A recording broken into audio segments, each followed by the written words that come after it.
Assalamu alaikum. Welcome back. Inshallah, really excited that you're back to learn a little bit more about the Quran. Again, these are small little snippets, just small little things for us to kind of have a better relationship with the greatest book of all time, the Quran. And today's surah is Surah Al-Ikhlas. What do you think Ikhlas means? I like that. All right.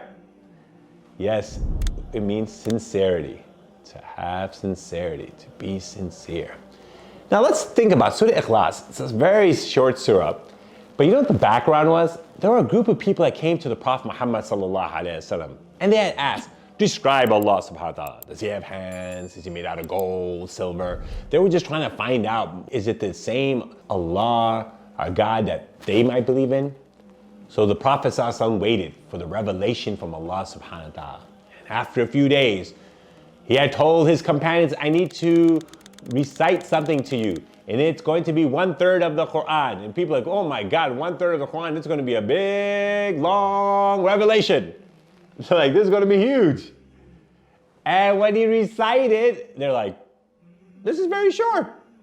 And the Prophet sallallahu alaihi wasallam said, it is going to be the equivalent of 1/3 of the Quran. When you recite it, Allah will give you that reward.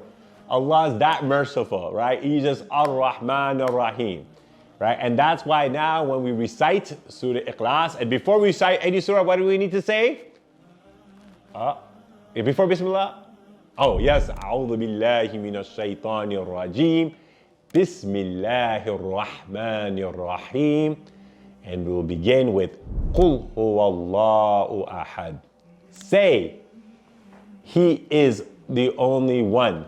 God. Allah subhanahu wa ta'ala says first and foremost that there is no one compared to Allah. He does not have a mother, does not have a father. He is only one, Allah subhanahu wa ta'ala. And just to kind of make sure if anyone had any questions that he had any other person associated with him, Allah subhanahu wa ta'ala is not a male or female. Allah subhanahu wa ta'ala is just one, wahid, the one, the unique.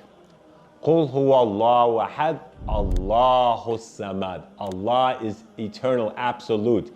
Allah describes in his other attributes, he is al-awwal wal-akhir. He is the first and the last. There's no one there before Allah subhanahu wa ta'ala. There's no one after Allah. Allah subhanahu wa ta'ala is absolute for infinity, infinity, infinity. Allah subhanahu wa ta'ala is going to take care of us, this world, the galaxy, the universe. All Allah is in control of. The animal world, the human being world, any world that you might have heard about later on in life, in history, science book, Allah subhanahu wa ta'ala is in charge of all of the creation. And He's the eternal, the absolute. So then we say, Qul huwallahu ahad, Allahu samad, lam yalid wa lam yulad. He doesn't give birth, nor was He born. Allah subhanahu wa ta'ala, yes, our moms might give us, to have a baby, but Allah subhanahu wa ta'ala is not born, and He does not give birth. So Allah subhanahu wa ta'ala creates all of us in His own beautiful way, with the dirt, but Allah subhanahu wa ta'ala, be and it is. Allah subhanahu wa ta'ala just to have you. So when these people came and said, yes, Allah subhanahu wa ta'ala is by Himself, eternal, forever, and this is how Allah subhanahu wa ta'ala describes Himself. Qul huwallahu ahad, Allahu samad, lam yalid wa lam yulad, wa lam yakul lahu kufuwan ahad. And there is nothing the same as Him. Nothing compares to Him. But some of you guys might be like, well, there's Allah's 99 attributes, like Rahman, mercy. He's Al-Wadud, the most loving. And some of us human beings are a little merciful. Yes, but we have just a limitation of our loving. Allah is the perfection.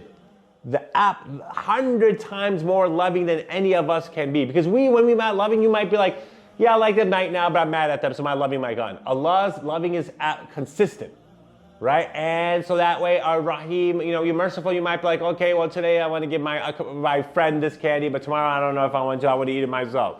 Allah's mercy will be constantly giving, and people can ask and ask. Sometimes someone asks us a lot of times, you get frustrated, like, okay, how many times do you want to take my candy from lunch?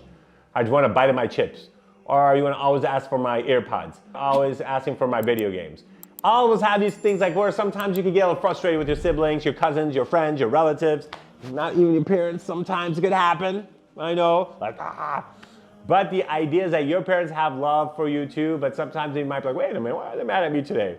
But Allah subhanahu wa ta'ala's attributes are what we have when He's Al-Qawi, the strongest, so I'm strong, or the Rock is strong, or X-Men are strong, or the Hulk is strong. But those are just characters and so on and so forth, right? Individuals, and their limitations. Allah's strength, and He gives us strength. So Allah gives us some of these small attributes that are part of our lives, but Allah subhanahu wa ta'ala is the internal, the excellence at such a magnificent way of His greatness. So I want you guys to hopefully remember, you can say, tell your moms, I'm going to recite 1/3 of the Quran, and your parents will be like, MashaAllah, ya Habeeb, I can't believe it, how can you do this?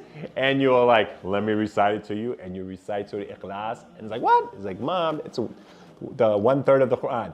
Now that does not mean that you just read Qul Huwallahu Ahad every single day and don't read any other part of the Quran, all right? So don't try to trick yourself or your parents and Allah subhanahu wa ta'ala. You keep reading Quran every single day, but you can still every day before you go to sleep, read Qul Huwallahu Ahad. Maybe in the morning read Qul Huwallahu Ahad, right?